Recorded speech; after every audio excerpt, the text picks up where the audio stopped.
ਸਾੜਨ ਤੋਂ ਰੋਕੋ, ਇਹ ਸੁਪਰੀਮ ਕੋਰਟ ਨੇ ਕਿਹਾ ਹੈ।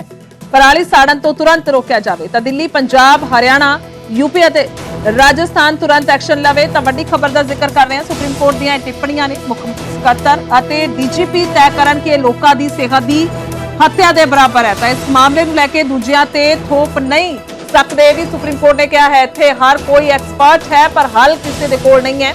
ਪ੍ਰਦੂਸ਼ਣ ਨੂੰ ਰੋਕਣ ਦੇ ਲਈ ਬਣਾਏ ਕਾਨੂੰਨ ਸਖਤੀ ਦੇ ਨਾਲ ਲਾਗੂ ਕਰੋ, ਇਹ ਵੀ ਸੁਪਰੀਮ ਕੋਰਟ ਨੇ ਕਿਹਾ ਹੈ। ਸੁਣਵਾਈ ਦੇ ਦੌਰਾਨ ਜਸਟਿਸ ਸੰਜੇ ਕਿਸ਼ਨ ਕੌਲ ਨੇ ਕਿਹਾ ਕਿ ਪੰਜਾਬ ਦੇ ਵਿੱਚ ਹੁਣ ਵੀ ਪਰਾਲੀ ਸਾੜੀ ਜਾ ਰਹੀ ਹੈ। ਪਿਛਲੇ ਹਫਤੇ ਮੈਂ ਪੰਜਾਬ ਦੀ ਤਰਫ ਗਿਆ ਸੀ, ਉੱਥੇ ਸੜਕ ਤੇ ਦੋਵੇਂ ਪਾਸੇ ਪਰਾਲੀ ਸਾੜਨ ਦਾ ਧੂਆਂ ਸੀ। ਇਸ ਦੇ ਨਾਲ ਹੀ ਸੁਪਰੀਮ ਕੋਰਟ ਨੇ ਕਿਹਾ ਕਿ ਪੰਜਾਬ ਦੇ ਵਿੱਚ ਝੋਨੇ ਦੀ ਫਸਲ ਨੂੰ ਪੜਾਅਵਾਰ ਖਤਮ ਕੀਤਾ ਜਾਵੇ। ਕੇਂਦਰ ਸਰਕਾਰ ਨੂੰ ਬਦਲਵੀਂ ਫਸਲ ਦੇ ਲਈ ਇਸ ਦੇ ਵਿੱਚ ਮਦਦ ਕਰਨੀ ਚਾਹੀਦੀ ਹੈ। ਪੰਜਾਬ ਸਰਕਾਰ ਨੇ ਪਰਾਲੀ ਦੀ ਸਮੱਸਿਆ ਦੇ ਹੱਲ ਲਈ ਕੁਝ ਉਪਾਅ ਵੀ ਸੁਝਾਏ ਨੇ। ਕਿਹਾ ਕਿ ਪਰਾਲੀ ਦੇ ਨਿਪਟਾਰੇ ਦੇ ਲਈ ਲੋੜੀਂਦੀ ਮਸ਼ੀਨ ਕਾਫੀ ਮਹਿੰਗੀ ਹੈ, ਗਰੀਬ ਕਿਸਾਨ ਇਸ ਨੂੰ ਖਰੀਦ ਨਹੀਂ ਸਕਦੇ। ਇਸ ਦੇ ਲਈ ਕੇਂਦਰ ਸਰਕਾਰ ਨੂੰ ਮਸ਼ੀਨ ਖਰੀਦਣ ਦੀ ਵਿੱਚ ਮਦਦ ਕਰਨੀ ਚਾਹੀਦੀ ਹੈ। ਪੰਜਾਬ ਤੇ ਦਿੱਲੀ 20 ਤੋਂ 25% ਅਤੇ 50% ਹਿੱਸਾ ਕੇਂਦਰ ਸਰਕਾਰ ਨੂੰ ਪਾਣਾ ਚਾਹੀਦਾ। ਤਾਂ ਬੇਹੱਦ ਅਹਿਮ ਟਿੱਪਣੀਆਂ ਕੀਤੀਆਂ ਗਈਆਂ ਨੇ। ਵੱਡੀ ਖਬਰ ਦਾ ਜ਼ਿਕਰ ਕਰ ਰਹੇ ਹਾਂ। ਇਸ ਤੋਂ ਇਲਾਵਾ ਕਿਹਾ ਗਿਆ ਕਿ ਝੋਨੇ ਦੀ ਕਾਸ਼ਤ ਬੰਦ ਕੀਤੀ ਜਾਵੇ, ਇਸ ਦੀ ਥਾਂ ਤੇ ਹੋਰ ਫਸਲਾਂ ਬਦਲ ਦੇ ਵਿੱਚ ਲਿਆਉਣ ਦੇ ਲਈ ਕੇਂਦਰ ਸਰਕਾਰ ਨੂੰ ਕਦਮ ਚੁੱਕਣੇ ਚਾਹੀਦੇ ਨੇ। सुशील पांडे ने मेरे सहयोगी फोन लाइन पे दिल्ली तो। सुशील, क्या कुछ माना जाए, क्योंकि बेहद अहम टिप्पणियां लगातार पूरे नॉर्थ इंडिया का जिक्र किया जाए तो ब्लेम गेम भी चल रही है जिसका जिक्र सुप्रीम कोर्ट ने भी किया है।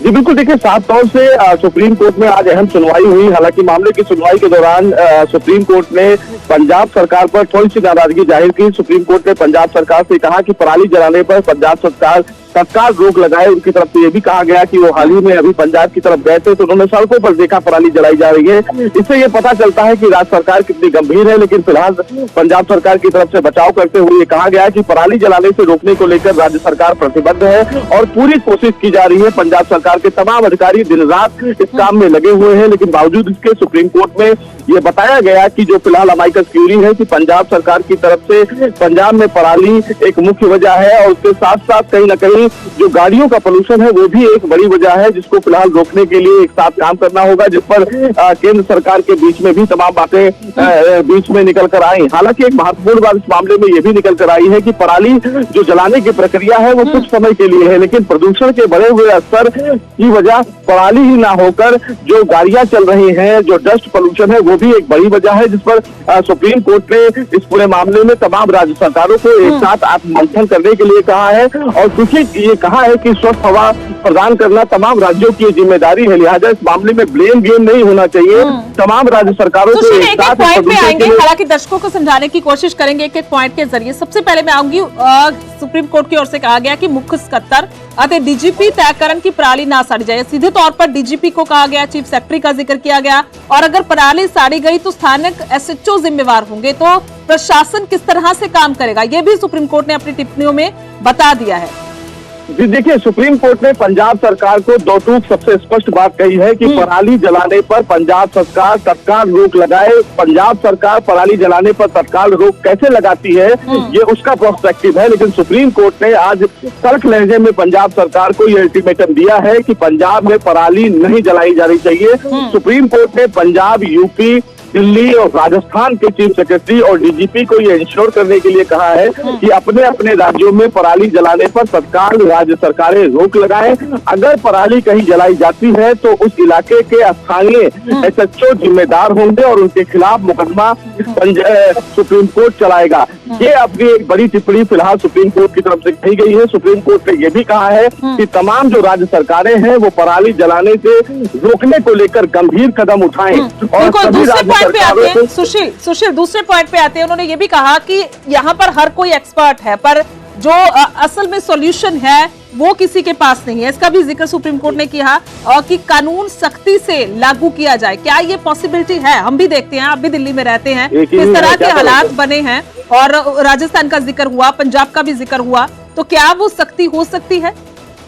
जी बिल्कुल, देखिए सुप्रीम कोर्ट का जो आदेश होता है उसका पालन तमाम राज्य सरकारों की जिम्मेदारी होती है। तो निश्चित रूप से सुप्रीम कोर्ट की अगर इतनी तल्ख टिप्पणी है किसी भी राज्य सरकार के काम को लेकर, जो प्रदूषण पर काम कर रही है, निश्चित रूप से उन तमाम राज्य सरकारों को कदम उठाना होगा और इसकी जिम्मेदारी राज्य सरकारों की है, क्योंकि सुप्रीम कोर्ट ने तमाम राज्य सरकारों से उठाए गए कदम की जानकारी मांगी है और सुप्रीम कोर्ट ने यह भी कहा है कि अगर इसके बाद कोई घटना होती है तो निश्चित रूप से उसकी जवाबदेही राज्य के चीफ सेक्रेटरी और डीजीपी की होगी। तो इस आदेश के बाद ये माना जा सकता है कि कहीं ना कहीं अब राज्य सरकारों को पराली जलाने के मामले में बहुत सख्त कदम उठाना होगा।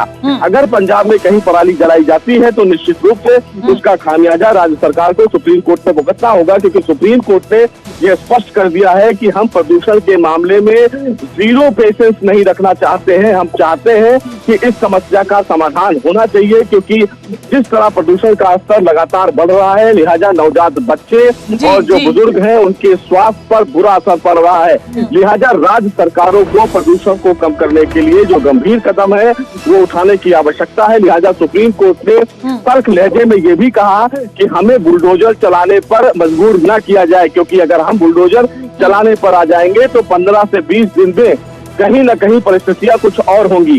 हालांकि सुप्रीम कोर्ट का ये जो बयान है वो अपने आप में राज्य सरकारों के लिए एक इशारा है कि राज्य सरकारें प्रदूषण को कम करने के लिए, लेकिन राज्य सरकारों का भी सुशील यहाँ पर अपना पक्ष है। पंजाब सरकार ने भी बताया, उन्होंने सुझाव दिए हैं, उन्होंने कहा कि यहाँ पर जो मशीनरी है वो बहुत महंगी है, वो जो आम किसान है 1-2 एकड़ का वो नहीं उसको खरीद सकता। तो इन सारी चीजों को कैसे देखा जाए, क्योंकि केंद्र सरकार को ये कहा गया कि जो विभिन्नता है, खेती विभिन्नता है, वो लाने के लिए केंद्र सरकार मदद करे। तो सीधे तौर पर केंद्र सरकार पर भी हम कह सकते हैं कि एक गेंद जो है उनके पाले में भी आई है।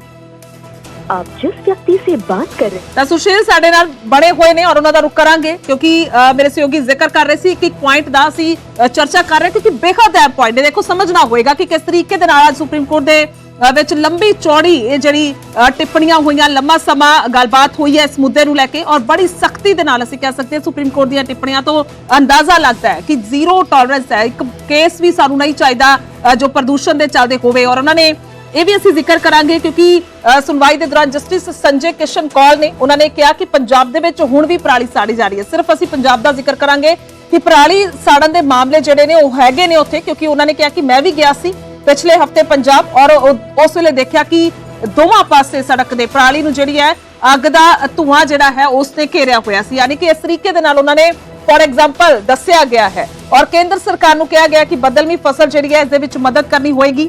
ਪੰਜਾਬ ਸਰਕਾਰ ਦਾ ਅਸੀਂ ਜ਼ਿਕਰ ਕਰੀਏ ਤਾਂ ਉਹਨਾਂ ਨੇ ਕੁਝ ਸੁਝਾਅ ਦਿੱਤੇ ਨੇ ਹੱਲ ਦੇ ਲਈ। ਉਹਨਾਂ ਨੇ ਕਿਹਾ ਕਿ ਪਰਾਲੀ ਦੇ ਨਿਪਟਾਰੇ ਦੇ ਲਈ ਲੋੜੀਂਦੀ ਮਸ਼ੀਨ ਕਾਫੀ ਮਹਿੰਗੀ ਹੈ, ਜਿਸ ਦਾ ਜ਼ਿਕਰ ਕਿਸਾਨ ਵੀ ਕਰਦੇ ਨੇ। ਅਸੀਂ ਇੱਕ ਹੋਰ ਘਟਨਾ ਦਾ ਜੋ ਪਿਛਲੇ ਦਿਨਾਂ ਦੇ ਵਿੱਚ ਵਾਪਰੀ ਉਸ ਦਾ ਜ਼ਿਕਰ ਕਰਾਂਗੇ। ਸਭ ਨੂੰ ਪਤਾ ਹੈ ਕਿ ਕਿਸ ਤਰੀਕੇ ਦੇ ਨਾਲ ਪਿੰਡ ਮਹਿਮਾ ਸਰਜਾ ਦੇ ਵਿੱਚ ਬਠਿੰਡਾ ਦੇ ਵਿੱਚ ਜਦੋਂ ਅਧਿਕਾਰੀ ਗਏ ਨੇ, ਕਿਉਂਕਿ ਜਦੋਂ ਕੋਰਟ ਜ਼ਿਕਰ ਕਰ ਰਿਹਾ ਹੈ ਕਿ ਕਾਨੂੰਨ ਦੀ ਸਖਤੀ ਦੇ ਨਾਲ ਪਾਲਣਾ ਕਰਾਣੀ ਹੋਏਗੀ, ਤਾਂ ਫਿਰ ਜਦੋਂ ਕਾਨੂੰਨ ਜਾਂ ਕਹਿ ਲਈਏ ਕਿ ਪ੍ਰਸ਼ਾਸਨ ਜਾਂਦਾ ਹੈ ਉਹਨਾਂ ਦੇ ਵੱਲੋਂ ਪਰਾਲੀ ਰੋਕਣ ਨੂੰ ਰੋਕਿਆ ਜਾਂਦਾ ਹੈ, ਪਰ ਉੱਥੇ ਜਿਸ ਤਰੀਕੇ ਦੇ ਨਾਲ ਹੋਇਆ ਇਹ ਸਾਰਾ ਘਟਨਾਕ੍ਰਮ ਵੀ ਜ਼ਿਕਰ ਕਰਾਂਗੇ। ਪੋਲਿਊਸ਼ਨ ਹੈ ਜਿਹੜਾ ਪਹਿਲਾਂ ਦੇ ਮੁਕਾਬਲੇ ਵਾਧਾ ਨਜ਼ਰ ਆ ਰਿਹਾ। ਜੇ 에ਅਰ ਕੁਆਲਿਟੀ ਇੰਡੈਕਸ ਦੀ ਗੱਲ ਕੀਤੀ ਜਾਵੇ ਤਾਂ ਕਰੀਬ 400 ਦੇ ਪਾਰ ਹੁੰਦਾ ਨਜ਼ਰ ਆ ਰਿਹਾ। ਪਰ ਦੂਸਰੇ ਪਾਸੇ ਕਿਸਾਨਾਂ ਨੇ ਖੇਤਾਂ ਦੇ ਵਿੱਚ ਝੋਨੇ ਦੀ ਫਸਲ ਹੈ ਉਹ ਵੱਢੀ ਹੋਈ ਹੈ। ਕਿਸਾਨ ਇੰਤਜ਼ਾਰ ਕਰ ਰਹੇ ਨੇ ਮਸ਼ੀਨਾਂ ਦਾ, ਜਿਹੜੀਆਂ ਮਸ਼ੀਨਾਂ ਸਰਕਾਰ ਦੇਣ ਦਾ ਦਾਅਵਾ ਕਰਦੀ ਹੈ ਉਹਨਾਂ ਮਸ਼ੀਨਾਂ ਨੂੰ ਲੈ ਕੇ ਕਿਸਾਨ ਨੇ ਉਹਨਾਂ ਮਸ਼ੀਨਾਂ ਦੀ ਭਾਲ ਦੇ ਵਿੱਚ ਨੇ ਔਰ ਕੁਝ ਕਿਸਾਨ ਮਜਬੂਰੀ ਦੇ ਵਿੱਚ ਅੱਗ ਵੀ ਲਾਉਂਦੇ ਨਜ਼ਰ ਆ ਰਹੇ ਨੇ। ਪਰ 에ਅਰ ਕੁਆਲਿਟੀ ਇੰਡੈਕਸ ਹੈ ਉਹ ਕਰੀਬ 400 ਦੇ ਕਰੀਬ ਪਹੁੰਚਦਾ ਹੋਇਆ ਨਜ਼ਰ ਆ ਰਿਹਾ ਔਰ ਦੂਸਰੇ ਪਾਸੇ ਕਿਸਾਨ ਨੇ ਇਸੇ ਚੀਜ਼ ਨੂੰ ਲੈ ਕੇ ਪਰੇਸ਼ਾਨ ਨੇ। ਮੈਂ ਇਸ ਵੇਲੇ ਖੇਤਾਂ ਦੇ ਵਿੱਚ ਆ ਔਰ ਖੇਤਾਂ 'ਚ ਤੁਸੀਂ ਵੇਖ ਸਕਦੇ ਹੋ ਕਿ ਪਰਾਲੀ ਹੈ ਜਿਹੜੀ ਉਹ ਤੁਹਾਨੂੰ ਜ਼ਮੀਨ ਤੇ ਵਿਖਰੀ ਹੋਈ ਨਜ਼ਰ ਆ ਰਹੀ ਹੈ ਔਰ ਕਿਸਾਨ ਵੀ ਆਪਣੇ ਨਾਲ ਨੇ। ਆਪਾਂ ਗੱਲਬਾਤ ਕਿਸਾਨਾਂ ਨਾਲ ਵੀ ਕਰਦੇ ਆ ਕਿ ਆਖਿਰਕਾਰ ਕਿਸਾਨ ਕੀ ਸੋਚਦੇ ਨੇ ਔਰ ਕਿੰਨੀ ਵੱਡੀ ਮੁਸ਼ਕਿਲ ਕਿਸਾਨਾਂ ਨੂੰ, ਆਪਾਂ ਨਾਲ ਕਿਸਾਨ ਹੈ ਗੱਲਬਾਤ ਕਰਦੇ। ਬਾਈ ਜੀ ਕਿੰਨੀ ਵੱਡੀ ਮੁਸ਼ਕਿਲ ਹੈ ਪਰਾਲੀ ਨੂੰ ਖੇਤ ਦੇ ਵਿੱਚ ਸੰਭਾਲ ਕੇ ਰੱਖਣਾ ਜਾਂ ਵੇਸਟ ਨੂੰ ਸੰਭਾਲਣਾ? 20 ਦਿਨ ਹੋ ਗਏ ਵੱਡੀ ਪਈ ਹੈ ਤੇ ਚੱਕਣ ਵਾਲੇ ਆਏ ਨਹੀਂ। ਗੱਠਾਂ ਦੇ ਰੋਡ ਦੇ ਉੱਤੇ ਖੇਤ ਆਪਣਾ ਕੋਈ ਨਹੀਂ ਚੱਕ ਕੇ ਰਾਜੀ ਇਹਨੂੰ। ਤੇ ਹੁਣ ਕੀ ਕਰੀਏ ਦਾ ਹੱਲ ਦੱਸੋ ਕੀ ਕਰੀਏ? ਅੱਗ ਹੀ ਲਊ, ਹੋਰ ਕੀ ਕਰੂ? 20 ਦਿਨ ਲੇਟ ਹੋ ਜਾਂਦੀਆਂ ਕਣਕਾਂ ਤੇ ਗਾਂ ਝਾੜ ਨਹੀਂ ਹੁੰਦਾ। ਅੱਛਾ, ਮੁਸ਼ਕਿਲ ਕਿੰਨੀ ਆਉਂਦੀ ਹੈ ਕਿਸਾਨ ਨੂੰ ਜਦੋਂ ਮੌਕੇ ਤੇ ਮਸ਼ੀਨ ਨਹੀਂ ਮਿਲਦੀ? ਮਜਬੂਰੀ 'ਚ ਕਰਦੇ ਕਿਉਂ ਫਿਰ? ਤੇ ਮਜਬੂਰੀ ਫਿਰ ਅੱਗ ਹੀ ਲਾਉਣੀ ਪਊ, ਹੋਰ ਕੀ ਕਰਨਾ ਪਊਗਾ? ਨਹੀਂ ਤੁਰਿਆਂ ਦਾ ਕੋਈ ਨਾ ਕੋਈ ਹੋਰ ਤੀਲਾ ਲਾ ਜੂਗਾ, ਬਦਨਾਮ ਵਾਹਣ ਵਾਲਾ ਹੋ ਜਾਂਦਾ। ਤੇ ਝਾਕੀ ਇਹਨੇ ਬੈਠੇ ਰੋਡ ਤੇ ਰੋਜ਼ ਖੇਤ ਆ ਕੇ ਬਹਿਣੇ ਸਵੇਰੇ ਤੋਂ ਲੈ ਕੇ ਸ਼ਾਮ ਤੱਕ ਝਾਕੀ ਇਹਦੇ ਵੀ ਆ। ਹੁਣ ਵੀ ਆਈ ਮਸ਼ੀਨ, ਹੁਣ ਵੀ ਆਈ। ਹਾਈਵੇ ਰੋਡ ਦੇ ਨਾਲ ਆ ਖੇਤ ਜਾਂ ਬਿਲਕੁਲ, ਇੱਥੋਂ ਵੀ ਨਹੀਂ ਚੱਕਦੇ। ਚਲੋ ਮਸ਼ੀਨ ਵਾਲੇ ਕੀ ਕਹਿੰਦੇ ਨੇ, ਸਰਕਾਰ ਕਹਿੰਦੀ ਮਸ਼ੀਨਾਂ ਬਹੁਤ ਦਿੱਤੀਆਂ ਨੇ, ਮਸ਼ੀਨਾਂ ਦਾ ਕੀ ਸਟੇਟਸ ਹੈਗਾ? ਅੱਜ ਸਵੇਰ ਕਰੀ ਜਾਂਦੇ, ਹਜੇ ਤੱਕ ਆਏ ਨਹੀਂ, 20 ਦਿਨ ਹੋ ਗਏ ਝਾਕੀ ਜਾਂਦਿਆਂ ਨੂੰ। ਪਰਾਲੀ ਸੁੱਕ ਐ ਜਮਾਂ ਅੱਗ ਲਾਉਣ ਵਾਲੀ ਪਈ ਹੈ, ਬਿਲਕੁਲ ਜਮਾਂ ਤਿਆਰ ਹੈ। ਅੱਛਾ, ਪਰ ਮਜਬੂਰੀ 'ਚ ਕੀ ਕਰੋਗੇ? ਕਿਸਾਨ ਕਹਿੰਦੇ ਕਿ ਫਿਰ ਵੀ ਅੱਗ ਲਾਈ ਜਾਂਦੇ ਪਰਾਲੀ ਨੂੰ, ਕੀ ਕਰੋਗੇ ਮਜਬੂਰੀ? ਲਾਉਣੀ ਪਾਉਣ 20 ਦਿਨ ਹੋ ਗਏ ਤੁਹਾਨੂੰ ਸਾਹਮਣੇ ਹੀ ਝਾਕੀ ਜਾਂਦੇ ਬੈਠੇ ਰੋਡ ਦੇ ਉੱਤੇ। ਨਾ ਕਿ ਤੁਰਿਆਂ ਦਾ ਲਾ ਜੂਗਾ, ਬਦਨਾਮ ਵਾਹਣ ਵਾਲਾ ਹੋ ਜਾਂਦਾ। ਮੇਨ ਰੋਡ ਦੇ ਉੱਤੇ ਆਪ ਨੂੰ ਰਾਖੀ ਰੱਖਣੀ ਪੈਂਦੀ ਹੈ ਪਰਾਲੀ ਦੀ, ਕੋਈ ਅੱਗ ਨਾ ਲਾਏ।